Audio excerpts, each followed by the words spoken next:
Hello students, आज जो एक हम क्लास 8 का फोर्थ चैप्टर कंटिन्यू करेंगे। लास्ट जो वीडियो था इसमें आपने देख लिया था इसकी किस तरीके से इंट्रोडक्शन था, कंबशन क्या होता है वो बता दिया था मैंने आपको। और उसके बाद में तीन चीज ऐसी बताया था जिस जो कंबशन के लिए जरूरी होती है, तो उसके बारे में थोड़ा डिटेल से पढ़ेगा। आज फर्स्ट है इसके अंदर a, presence of combustible substance. तो प्रेजेंस ऑफ कंबस्टेबल सब्सटेंस की जरूरी है, देखिए यहाँ पर the presence of combustible substance is necessary for combustion to take place, it is actually the food for fire.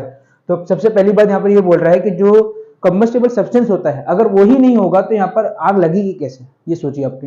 Combustible substance क्या होता है, कभी भी किसी भी तरीके के कंबशन के लिए कंबस्टेबल सब्सटेंस का होना बहुत जरूरी है। अगर यही नहीं होगा तो फिर आग नहीं लग सकती, कंबशन नहीं हो सकता है, ठीक है। तो ये इसलिए इंपॉर्टेंट है। सेकंड देखिए यहाँ पर presence of the supporter of combustion. The most common supporter of combustion we have around us is air. When the supply of supporter of combustion to be burning substance is cut off, then the process of burning stops.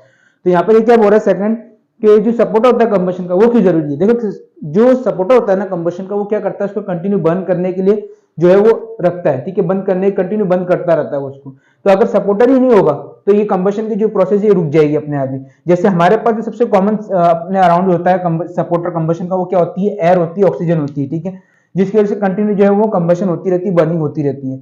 अगर आप किसी भी combustion की process के अंदर अगर combustion के supporter को हटा दोगे तो क्या होगा, यहाँ पर बर्निंग की जो प्रोसेस है वो रुक जाएगी। अब तीसरी चीज इसके अंदर अगर आप देखिए तो यहाँ पर ये है अपने पास इग्निशन टेम्परेचर। देखिए यहाँ पर the lowest temperature at which a substance catches fire and starts burning is called ignition temperature. तो इग्निशन टेम्परेचर क्या होता है कि ये सबसे ऐसा लोएस्ट टेम्परेचर होता है किसी भी सब्सटेंस का जिसके ऊपर वो आग पकड़ता है। सबसे पहले किसी भी सब्सटेंस का सबसे लो जो टेम्परेचर होता है वो, जैसे कि पेपर वगैरह होता है, उसको जलने के लिए 233 डिग्री सेल्सियस चाहिए। अगर 233 डिग्री सेल्सियस का टेम्परेचर नहीं होगा तो आप किसी भी आग में डाल दीजिए पेपर को, वो जलेगी नहीं।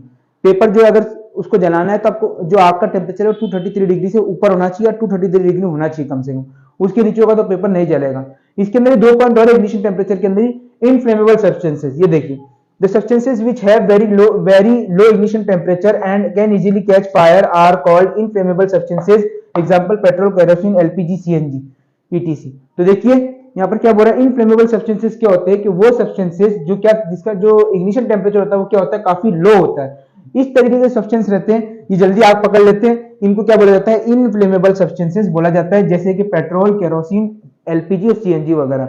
इसके बाद में आता है आपके पास में नॉन फ्लेमेबल सब्सटेंस आता है। यहाँ पर देखिए the substance which have very high ignition temperature and can not catch fire easily are called non flammable substances.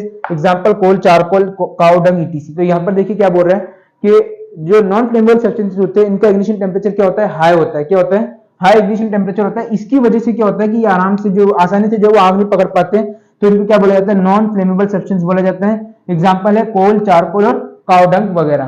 तो इस तरीके से जो है आपका आज की वीडियो का जितना भी टॉपिक था वो कवर हो चुका है। और इसके बाद में जो है और भी कई टॉपिक इसके अंदर बाकी है। पहले तो कंबशन पूरा होगा, उसके बाद में जो है फ्लेम पूरा होगा। इस तरीके से चैप्टर कंटिन्यू जो है पूरा हो जाएगा आगे जाकर।